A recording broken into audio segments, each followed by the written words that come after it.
ডিসেম্বরে আগামী 26 মার্চ যে জায়গায় আমি 16 ডিসেম্বর গেছে আগামী 16 ডিসেম্বরে গতকালকে কথা কিন্তু হয়েছে আগামী 16 ডিসেম্বরে আমরা বিএনপি থেকে মাদারগঞ্জ উপজেলা বিএনপি পৌর বিএনপি এবং উপজেলা পৌর সকল অঙ্গ সংগঠন মিলাই আমরা সকলে মিলে ঐক্যবদ্ধ একটা প্রোগ্রাম করব যে প্রোগ্রামে সারা মাদারগঞ্জের সকল পর্যায়ের নেতা কর্মী সকল সদস্য সদস্য আপামর দল সাধন ওই দিন একটা জোয়ার তৈরি হবে মাদারগঞ্জে মাদারগঞ্জের বিএনপি ঐক্যবদ্ধ মাদারগঞ্জের বিএনপির মতো কোনো ভেদাভেদ নাই মাদারগঞ্জের বিএনপি মুস্তাফিজুর বাবুরকে 16 ডিসেম্বরে আমরা আনুষ্ঠানিক ঘোষণা দেব যে আমরা চাই আমরা ঐক্যবদ্ধ রাজনীতি চাই আজকে আমরা যারা ঐক্য হয়েছি একটা জিনিস মাদারগঞ্জের বিএনপি বলেন নেতৃত্ব বলেন বিএনপি সংগঠন বলেন সংগঠনকে পরিচালনা করার জন্য বলেন এই ঘরের মধ্যে আমরা যারা আছি মঞ্চে এবং সামনে যারা আছি তারাই তো নেতৃত্ব দেন কি বলেন এই নেতাদের নেতৃত্ব মাইনে আপনারা আগামী দিনে এই দলটাকে সুসংগঠিত করবেন এবং শক্তিশালী করবেন সেই আশাটুকু আপনাদের সকলের কাছে রাখি এবং আমাদের ভুল আমরা সংশোধন হব সংশোধন হয়ে আপনাদের সাথে ঐক্যবদ্ধ কাজ করব 16 ডিসেম্বরে আগামী 26 মার্চ যে জায়গায় আমি 16 ডিসেম্বর গেছে আগামী 16 ডিসেম্বরে গতকালকে কথা কিন্তু হয়েছে আগামী 16 ডিসেম্বরে আমরা বিএনপি থেকে মাদারগঞ্জ উপজেলা বিএনপি পৌর বিএনপি এবং উপজেলা পৌর সকল অঙ্গ সংগঠন মিলাই আমরা সকলে মিলে ঐক্যবদ্ধ একটা প্রোগ্রাম করব যে প্রোগ্রামে সারা মাদারগঞ্জের সকল পর্যায়ের নেতা কর্মী সকল সদস্য সদস্য আপামর দল সাধন ওই দিন একটা জোয়ার তৈরি হবে মাদারগঞ্জে মাদারগঞ্জের বিএনপি ঐক্যবদ্ধ মাদারগঞ্জের বিএনপির মতো কোনো ভেদাভেদ নাই মাদারগঞ্জের বিএনপি মুস্তাফিজুর বাবুরকে 16 ডিসেম্বরে আমরা আনুষ্ঠানিক ঘোষণা দেব যে আমরা চাই আমরা ঐক্যবদ্ধ রাজনীতি চাই আজকে আমরা যারা ঐক্য হয়েছি একটা জিনিস খেয়াল রাখবেন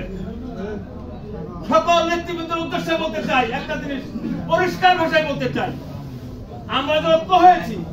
সেই ঐক্যের মধ্যে ফাটল ধরনের লোক যে নাই তা কিন্তু না ফাটল ধরনের লোক দয়া করে সকলেই সাবধান থাকবেন যাতে কেউ ফাটল ধরাইতে না পারে আমাদের মধ্যে গতকালকে সকলে যেহেতু ঐক্যবদ্ধ হয়েছে সকলের মন থেকে সমস্ত কিছু ভুলে গিয়েছে সেই কারণে উদার মানসিকতা নিয়ে সকলকে কাজ করার আহ্বান জানাই আমি মাদারগঞ্জ উপজেলা বিএনপির সিনিয়র যুগ্ম আহ্বায়ক হিসেবে উদার মানসিকতা নিয়ে কাজ করার আহ্বান জানাই সকলকে এবং সকল অঙ্গ সংগঠনের নেতৃবৃন্দ যারা আছেন তাদের কাছে অনুরোধ করি যে উদার মন নিয়ে উদার মানসিকতা নিয়ে আমরা ঐক্যবদ্ধ যেহেতু আছি কম বেশি ছাড় না দিলে আমাদের ঐক্য ঠিক থাকবে না আমরা চাই আমরা আগামী দিনে একসাথে পথ চলতে চাই যেহেতু বিএনপি এখনো ক্ষমতায় আসে নাই সেই কারণে আমরা ইতিমধ্যে আমি গতকালকে বলেছি আজকেও বলি ইতিমধ্যে আমাদের দলের সকল পর্যায়ের নেতৃবৃন্দ সেই জায়গাতে আমাকেও মনে করতে পারে সকল পর্যায়ের নেতৃবৃন্দ আমরা মনে করতেছি যে দ্রুত আমার ইনকাম করতে হবে এটা আমরা আমাদের বিএনপি উপজেলা বিএনপি পৌর বিএনপি উপজেলা পৌর সকল অঙ্গ সংগঠনের নেতৃবৃন্দ সবাই আমরা এরকম পর্যায়ে গেছি আমরা দয়া করে সকলে সেই জায়গা থেকে একটু সরে আসি আমরা দলটাকে সুসংগঠিত করি এবং দল পরিচালনার জন্য আমি আজকে এই হাউসে সকলের উদ্দেশ্যে বলতে চাই সকলকে সাক্ষী রেখে বলতে চাই দল পরিচালনার জন্য একটা টিম থাকা দরকার উপজেলা পৌর সভা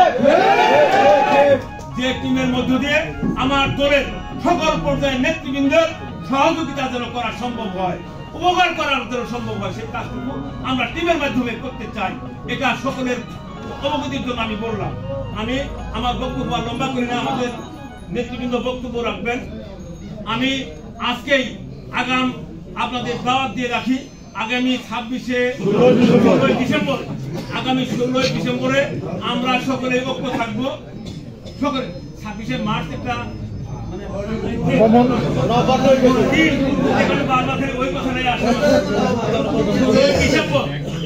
আগামী 16 ডিসেম্বরে সবাইকে দাওয়াত করলাম আজকেই সবাইকে দাওয়াত করলাম আগামী 16 ডিসেম্বরে আপনারা আজকে থেকেই আপনারা পথে ঘাটে রাস্তায় গ্রামে গঞ্জে হাটে বাজারে এই প্রচারটা করবেন যে 16 ডিসেম্বরে আমরা সকলে একসাথে এক প্রোগ্রাম আমরা করবো। সেই ভাই আমার কথা শেষ, একটা কথা বলতে চাই, সকলে আওয়াজ দিয়ে বলবেন আমরা আগামী দিনে সকলে ঐক্য থাকবো কি থাকবো না, সেই জন্য একটা শক্ত আওয়াজ দিবেন যে আমরা সকলে ঐক্য আছি।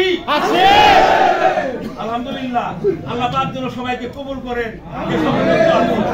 আমার বক্তব্যে যতটুকু ভুল ভ্রান্তি হয়েছে আপনারা যদি মনে কষ্ট পেয়ে থাকেন আমি ক্ষমা চাই। সেই সাথে মাদারগঞ্জ উপজেলা বিএনপি, মাদারগঞ্জ পৌর বিএনপি এবং সকল অঙ্গ সংগঠনের সকল পর্যায়ের নেতৃবৃন্দকে আল্লাহ পাক যেন হেফাজত করেন সেই আশাবাদ ব্যক্ত রেখে সকলে সুস্বাস্থ্য দীর্ঘায়ু কামনা করেন। আমি আমার বক্তব্য শেষ করছি। দেশটি বেগম খালেদা জিন্দাবাদ, তারুণ্যের অহংকার তারেক রহমান জিন্দাবাদ, বাংলাদেশ জাতীয়তাবাদী দল জিন্দাবাদ। সবাইকে ধন্যবাদ। আসসালামু আলাইকুম।